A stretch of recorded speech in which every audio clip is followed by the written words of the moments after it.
वज़ीर-ए-आज़म शहबाज शरीफ की governor house Lahore में सदर आसिफ अली जरदारी से मुलाकात। मुल्क की सियासी सिक्योरिटी सूरत हाल और सियासी इत्तेहादियों के दरमियान ताउन पर तबादला ख्याल। सदर आसिफ अली जरदारी ने कहा कि बजट में आम आदमी के रिलीफ के लिए इकदाम करने चाहिए और इत्तेहादियों को मुल्की मफाद में मिलकर आगे चलने की ज़रूरत है।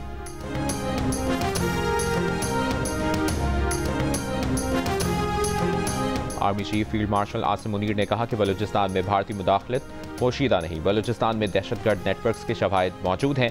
पाकिस्तान आर्मी मुल्क की खुद मुख्तारी पर कोई समझौता नहीं करेगी।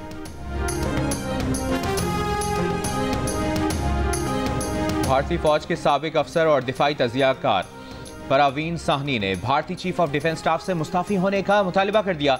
अपने बयान में परवीन साहनी ने कहा कि जनरल अनिल चौहान का यह एतराफ़ कि भारतीय फ़ज़ाइया के तैयारे 2 दिन तक ग्राउंड रहे उनके मुस्तफ़ी होने के लिए काफ़ी है। भारतीय फ़ज़ाइया के तैयारे मार गिराए जाने की तस्दीक करने के बाद मोदी सरकार को नए चीफ ऑफ डिफेंस स्टाफ और एयर चीफ का तकर्रुर करना चाहिए। अनिल चौहान वॉरफेयर को समझने की अहलियत नहीं रखते। पाक फ़ज़ाइया ने जंग के आगाज़ में ही फ़ज़ा में बढ़तरी हासिल कर ली थी, जिसने जंग का नतीजा मुतय्यन कर दिया था। परवीन साहनी का कहना है कि जब से मोदी इक़्तिदार में आए हैं भारतीय फ़ज़ाइया तनज़्ज़ुली की तरफ गामज़न है। भारत को ऐसी सरकार की ज़रूरत है जो जदीद जंगों को समझती हो। ऐसे एतराफ़ात के बाद भी ऑपरेशन सिंदूर की कामयाबी का दावा करना अजीब है।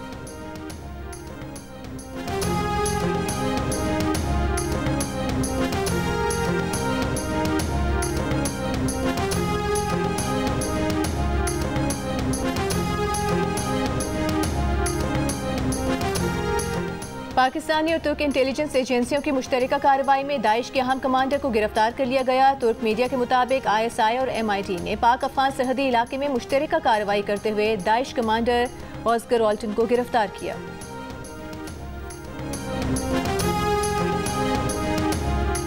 वज़ीर ख़ज़ाना मोहम्मद औरंगज़ेब का सारिफ के एतमाद में इजाफे से मुतालिक इप्सॉस सर्वे के नताइज का खैर मकदम। कहा, सर्वे के नताइज हुकूमत की मरबूत और ज़िम्मेदाराना मुआशी हिकमत अमली की कामयाबी के अक्कास हैं। हुकूमत ने महंगाई पर काबू पाने और माली नज़्म व ज़ब्त बेहतर बनाने जैसे इक़दामात से आवाम का एतमाद हासिल किया।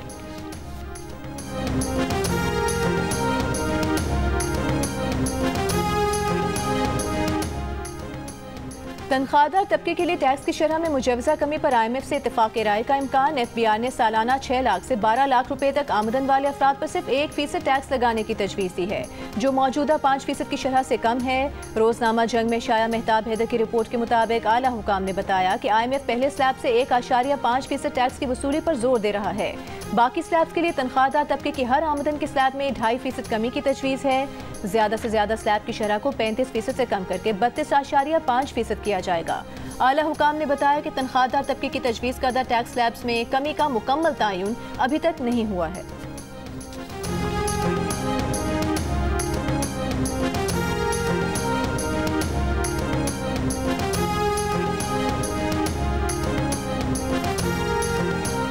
बानी PTI की ईद से पहले रिहाई की अफवाहों की कौमी एहतसाब ब्यूरो और हुकूमती ज़राए ने भरपूर तरदीद कर दी।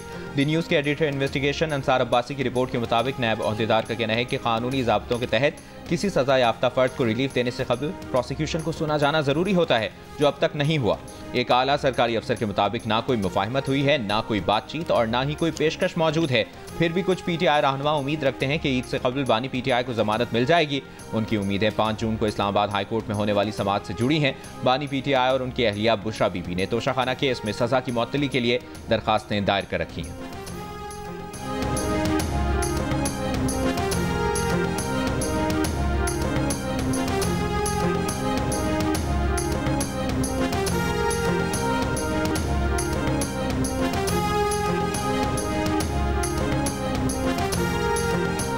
वज़ीर आला पंजाब मरियम नवाज का कहना है कि पंजाब को मॉडल सूबा बनाना और आवाम की खिदमत उनका मिशन है।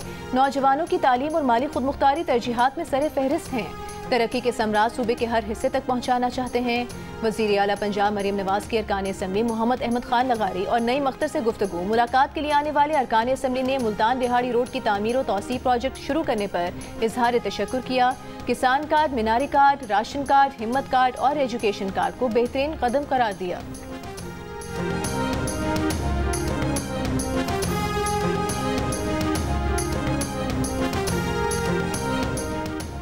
खैबर पख्तूनख्वा हुकूमत का सूबे के तमाम सरकारी स्कूलों में 100% फर्नीचर फराहम करने का फैसला।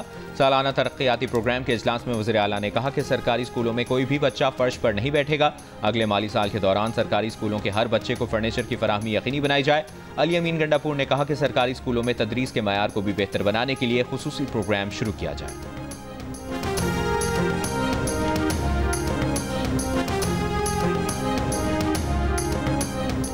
इसराइली जारहियत और भारत के खिलाफ जमात इस्लामी का हैदराबाद में जलसा। कारकुनों की बड़ी तादाद मौजूद। जलसे से अमीर जमात इस्लामी पाकिस्तान हाफिज नईमुर रहमान खिताब करेंगे। ईद उल अजहा से पहले आखिरी इतवार को मुल्क के छोटे बड़े शहरों में मवेशी मंडियों की रौनकें उरूज पर। खरीदारों को महंगे जानवर मिलने का शिकवा। व्यापारी कहते हैं कि महंगा बेचना शौक नहीं मजबूरी है। लाहौर के नवाही इलाके काहना में कायम एनिमल फार्म पर कुर्बानी के जानवर तोल कर बेचे जा रहे हैं। छुरियों को तेज करने और गोश्त बनाने के मुख्तलिफ औजार तैयार करने वालों का कारोबार भी चमक उठा। पेशावर का शहरी 2 साल तक मोहब्बत से पाल पोस कर बड़ा करने वाले बछड़े की जुदाई के ख्याल से अफसुर्दा। वजनी बैल की दलिए, जौ, चने और कराची से खुसूसी खुराक भी मंगवा कर तवाज़ो। मुल्क भर की मवेशी मंडियों से जानवरों की खरीदारी पर दिन भर जियो न्यूज़ की खुसूसी कवरेज जारी।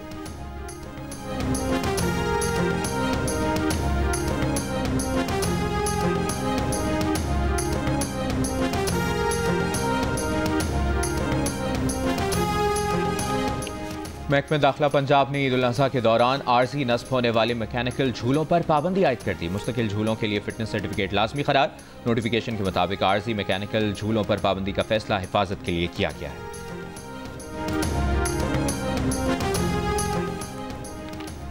बाबूसर टॉप, नागा पर्वत और बटोगा पर वक्फे से बर्फबारी का सिलसिला जारी। दर्जा हरारत 0 तक आ गया। इलाके में अब तक 4 इंच तक बर्फ पड़ चुकी है। गुज़िश्ता रोज की लैंडस्लाइडिंग के बायस शाहराह कराक्रम आज भी बंद। दूसरी जानिब सिंध के मुख्तलिफ इलाकों में शदीद गर्मी। तुरबत, दादू, नवाबशाह और लाड़काना मुल्क का गर्म तरीन शहर। पारा 49 डिग्री तक पहुँच गया। सिब्बी 48, हैदराबाद और सखर 45, लाहौर 42, रावलपिंडी 41 और कराची में 40 डिग्री की गर्मी महसूस की गई। जनूबी पंजाब, खैबर पख्तूनख्वा, गिलगित बल्तिस्तान और आज़ाद कश्मीर में गर्मी की शिद्दत में कमी रिकॉर्ड।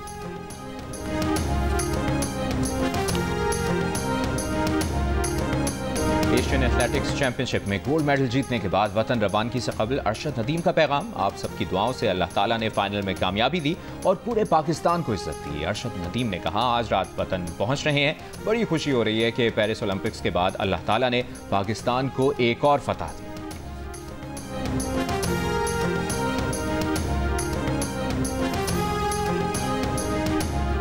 पाकिस्तान और बांग्लादेश के दरमियान तीसरा T20 मैच आज लाहौर के कज़ाफी स्टेडियम में खेला जाएगा। 3 मैचों पर मुश्तमिल सीरीज में पाकिस्तान टीम 2-0 की फैसलाकुन बर्तरी हासिल कर चुकी है। पहला मैच पाकिस्तान ने 37 रन से जीता था, जबकि दूसरे मैच में उसने मेहमान टीम को 57 रन से मात दी थी। तकरीबन 4 बरस बाद पाकिस्तान होम ग्राउंड पर T20 सीरीज जीतने में कामयाब हुआ है।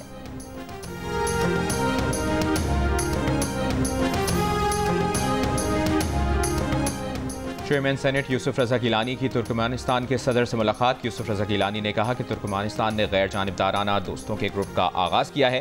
ग्रुप मुस्तहकम सियासी सिफारती ताल्लुकात मज़ीद मजबूत बनाने पर मददगार होगा। तुर्कमेनिस्तान का 2025 को बैनुल अक़वामी अमन और एतमाद का साल करार देने की ख्वाहिश।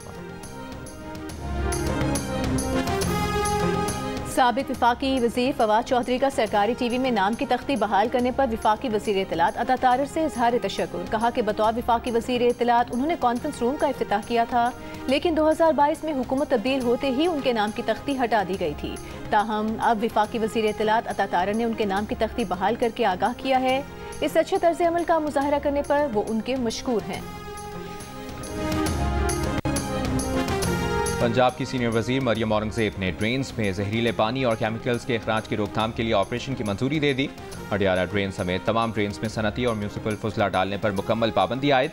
आलूदगी फैलाने वाले इदारों से नुकसानात का हर्जाना वसूल करने का हुक्म दे दिया। मरियम औरंगजेब की ज़ेर सदारत इजलास में पंजाब ड्रेन एक्ट और लोकल गवर्नमेंट एक्ट पर सख्ती से अमल दरामद करने की हिदायत।